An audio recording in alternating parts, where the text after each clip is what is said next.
भरपूर ताकत के साथ रैली निकालेंगे। साबिक गवर्नर सिंध इमरान इस्माइल का ऐलान। तफसीलात के मुताबिक इमरान इस्माइल ने आज पूरी ताकत के साथ रैली निकालने का ऐलान करते हुए कहा कि इन 40 दिनों में इंतखाबी मुहिम नहीं चलाएंगे तो कब चलाएंगे। साबिक गवर्नर सिंध का कहना है कि अमन अमान की बिगड़ती सूरत हाल तो हमारे खिलाफ जाती है। हुकूमत जमानत दे के रैली में ऐसा कुछ ना हो कि अमन अमान का मसला हो।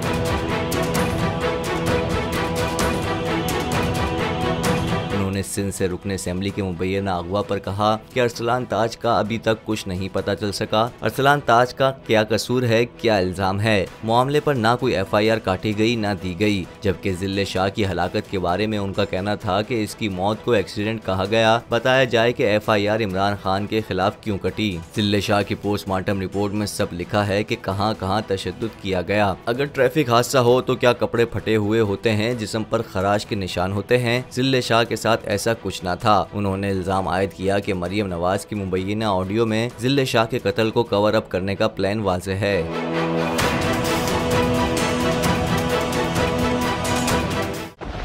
चली है रस्म कि कोई न सर उठा के चले।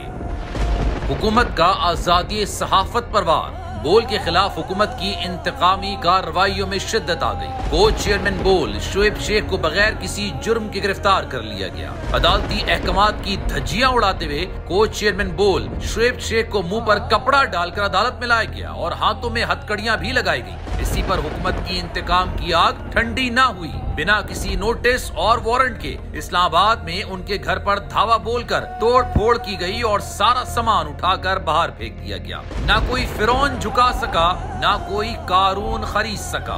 बोल की आवाम से अपील है कि वो हुकूमत के नोचे हथकंडों के खिलाफ बोल और कोच चेयरमैन बोल का इस मुश्किल वक्त में साथ दें।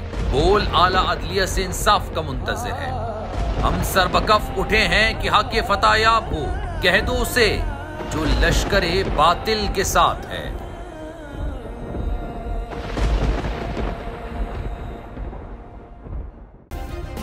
सब्सक्राइब करें और बेल दबाएं ताकि कोई खबर रह न जाए।